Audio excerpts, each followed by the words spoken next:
Hello everyone and welcome back to another Storytime video. And today, with keeping the theme of Autism Awareness Month alive and well, since it is still April, I'm going to talk about what growing up with autism is like, at least for me, after I revealed to you guys for the first time in 11 years of this channel's existence that I do indeed have Asperger's, a now defunct autism syndrome where I have high functioning autism. And growing up for me was kind of tough. I've been trying to think, especially over the past couple of weeks, how growing up for me was different from a quote-unquote normal person, if you even want to think about it that way. I would say in a very cheesy way that because I have been able to do everything. I've been able to finish high school. I've been able to finish college, as well as going back to college, and at least in my opinion, having a very successful career in the IT field. Anything is possible, and I would want you to follow your dreams, whether you have autism or you don't, or whether you have something else or you don't. I think that it is all very much possible. Now, growing up for me, in my opinion, was, it was kind of, I don't want to say tough, because really, I didn't know growing up any other way. Although I didn't know sarcasm until I was like 11. So up until that point, I took everyone literally. Like, if they said something in a sarcastic tone, I didn't even recognize it. And so that was tough. Just hearing people say stuff, and then me not being able to understand them. Well, it wasn't frustrating. It was just kind of confusing, really, because I would tell the teacher, "Hey, well, somebody said this thing or that thing," and I would be confused about what they meant, and the teacher would go, "Oh no, they actually mean this." It's like, but their words mean that they said this and not that, and that's how it was confusing for me as a kid. As well as the fact that it was harder for me to learn certain things, and there's times where I would definitely, as a kid, want to really talk about stuff that, A, nobody was interested in, and B, kind of ramble on and not really know when to stop, because I was so terrible at body language when I was a kid. I think I touched on it a couple weeks ago, but it wasn't until I was in high school that I could really understand body language. And how people can sound over the phone, and just based on their tone of voice or how they respond, whether they're interested or they're not, whether they're engaged in what you're talking about or they're not. Well, it's hard to see whether somebody's engaged at whether you're talking what you're talking about or not over the phone. But working help desk and IT over the past couple of years, I've been able to utilize the skills of knowing whether somebody's interested in what I'm talking about over the phone or not. I don't really tell them stories, but I'll I'll tell them analogies for them to try to understand what I'm talking about in terms of just all the techno jargon, as I call it, and just the IT language. But anyway, this isn't about that. I don't want to get sidetracked here. So, growing up for me, it was harder to make friends, I would say, than the average person because I never really knew when I was bothering somebody unless they flat out told me that I was bothering them. And yeah, it was harder for me to learn because I learned things slower as a kid. I don't want to say that I had any sort of learning disability. I guess you could say that autism is kind of a learning disability, but I don't want to say that I had one by itself when I haven't been diagnosed with one. I don't want to claim that I'm this thing or that thing, you know, when I haven't been diagnosed by a professional. I mean, there's professionals that do their job for a living for, I would hope, a good reason, or at least several good reasons, and one of those things is that they are really good at what they do. At least I would hope so, if they choose that as a profession. If they're not really good at that profession that they have, then they should choose another profession. I mean, I don't think that's rocket science, but uh, you know, there are some people that just aren't that great at what they do. But again, I don't want to get sidetracked here. Anyway, yeah. So learning for me was tougher. I did it at a slower rate, and so sometimes in I remember in particular, fourth and fifth grade were years that I kind of struggled learning a little bit. Of course, the right teacher can definitely unlock the capabilities of their students, and not just be good at being able to teach and figure out relevant information to teach the students, but in addition to that, as well as how to help individual students or maybe as a group. I mean, I think that I would do well working as an RBT with people that have autism because, I have it. And that's one thing that I've considered being if I ever got tired of doing IT, is I could be an RBT and help people just like me. Because guess what? I understand how their brains work. I understand how their brains work better than the average person. And, so there was the not understanding sarcasm, not understanding body language, in addition to that, and then there was, I was bullied a tiny bit. I mean, people looked at me weird for like the first year after I was telling them, because when I was diagnosed so young that I didn't realize that people might not be as accepting back then as they are now, or just in general. So, I mean, I wasn't bullied in particular for it. The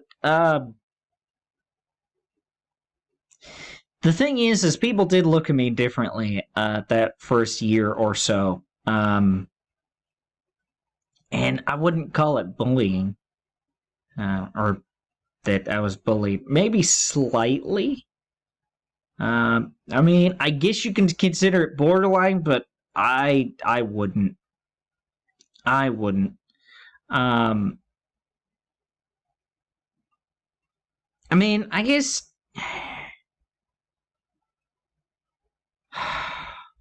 you could make that argument that it could be considered bullying. But regardless, so there's that. And then just I matured slower when I was growing up. At least I feel like I was maturing slower compared to my peers. I know, boys mature slower than girls, but the thing is that people say, oh, well, I had memories at this age, or, you know, I knew this at this age, or this at this age, and I go, in my mind, I go, well, I didn't really have memories until I'm this age, or, you know, the stuff that I kind of, I don't know, it's a little hard for me to explain, but kind of the stuff that I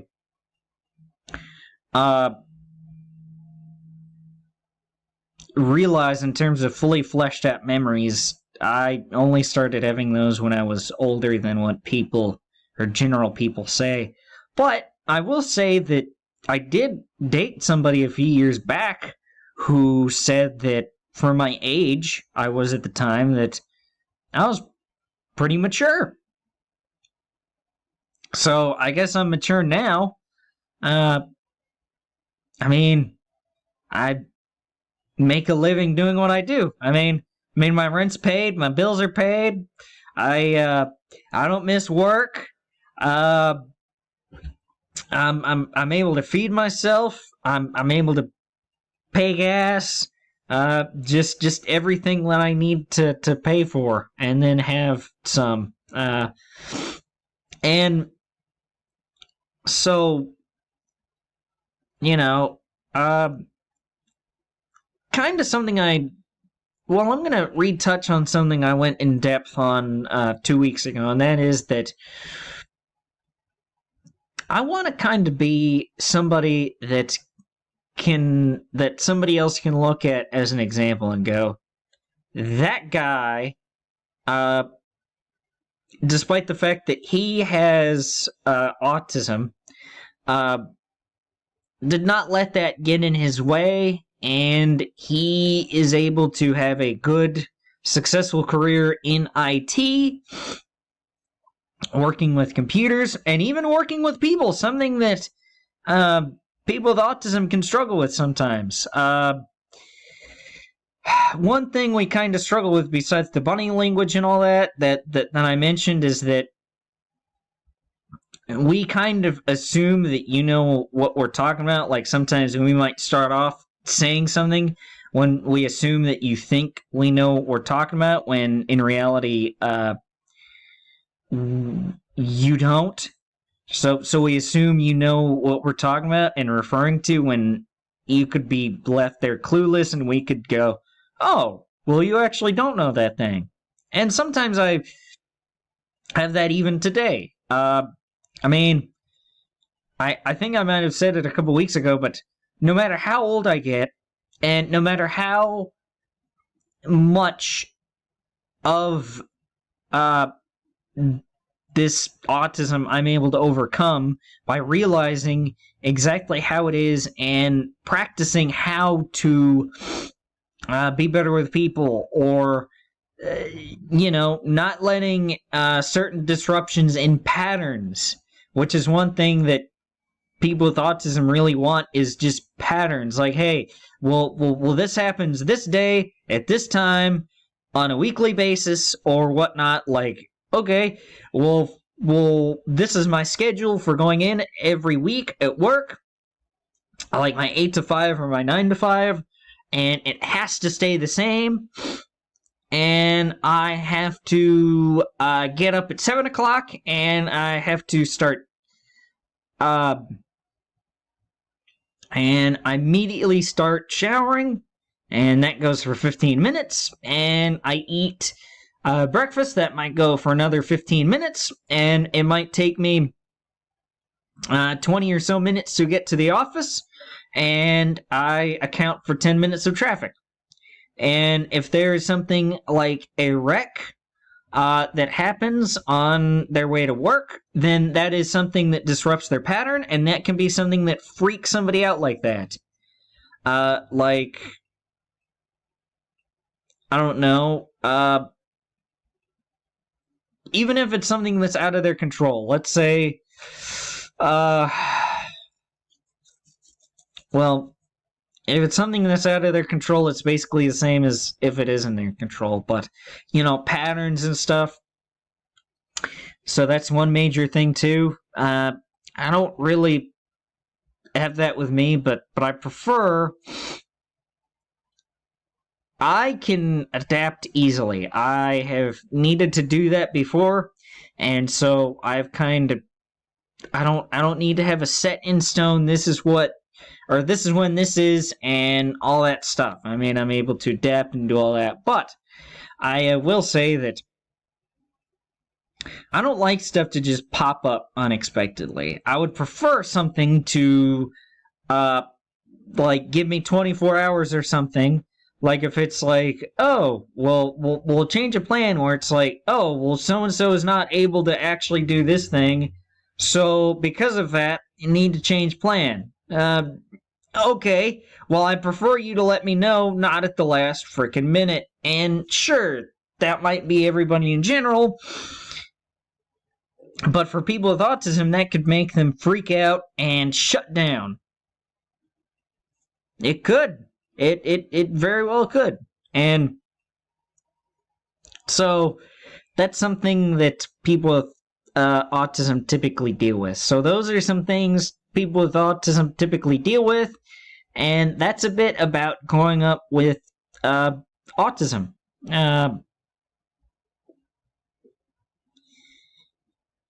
I do really appreciate all of your guys' support that want to give it to me throughout revealing this 2 weeks ago and then further talking about it today. I had this idea back last July or August, or maybe it was June. Anyway, I had this idea last summer, and so I had been kind of building up the courage to do it for almost a year, or for at least 6 months.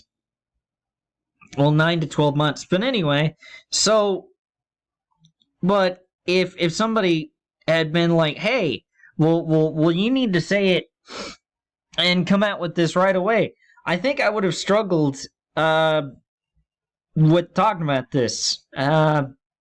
Because I don't just go out to random people and go, hey, well, I have this. I have to feel comfortable with talking about this, or with you to talk about this. And I think part of what I was kind of worried about is if you guys would see it as a negative and maybe not support me anymore, and have the fact that I am being vulnerable and coming out to you. Well, I shouldn't say coming out, but revealing this to you,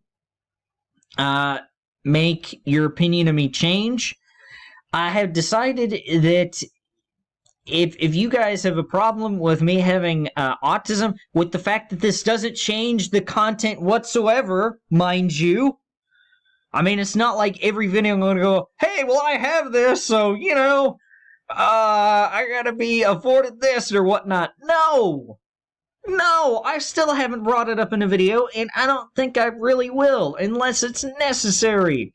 Or maybe I bring it up for a joke. But you know what? I am not just gonna shove it down your throat just because I have it. Or just because I've revealed that I have it. This is gonna be business as usual, and if you guys have a problem with that, in my opinion, you guys shouldn't be around this channel in general. Because if you are not willing to accept me, now that I have revealed that I have this, in my opinion, you don't deserve to be watching this content. And that might be harsh to some people, but you know what?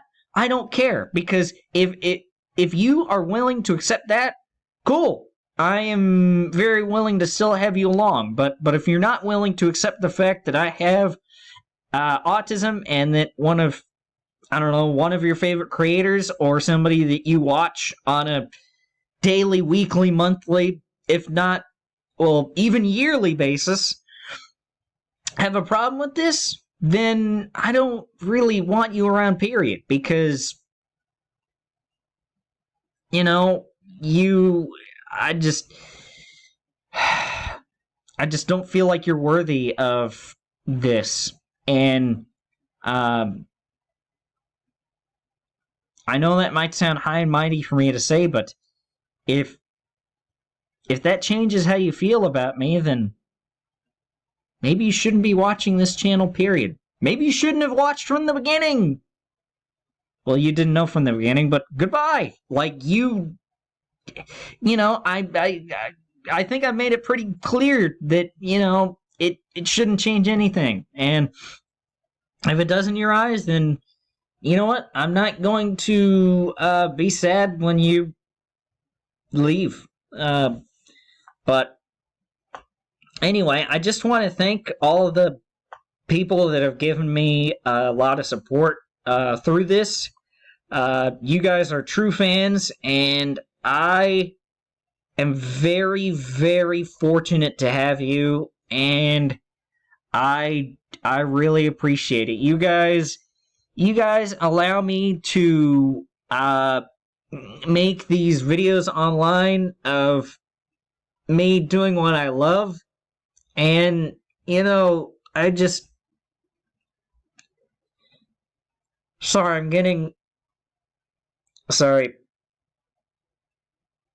It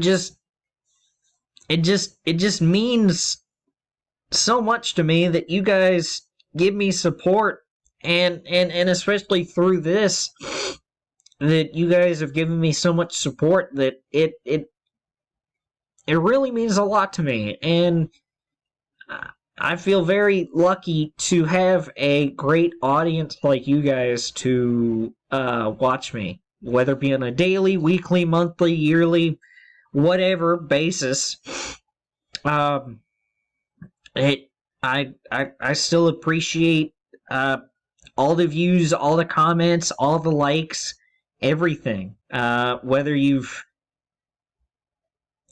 never commented, whether you've never liked, or whether you like every video, or whether you comment regularly, it doesn't change how I feel about your guys' support. You guys showing me support just means the world to me, and I really appreciate that. And I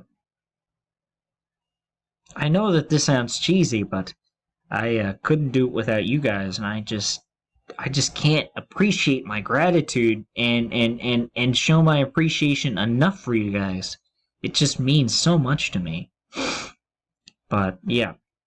So, all right. Well, I might touch this topic again in a year. So yeah, I hope you guys look forward to that. And see us, guys. I do believe that will do it for this storytime video and Slack storytime video. I will see you later. Goodbye, guys. Thank you all for watching. And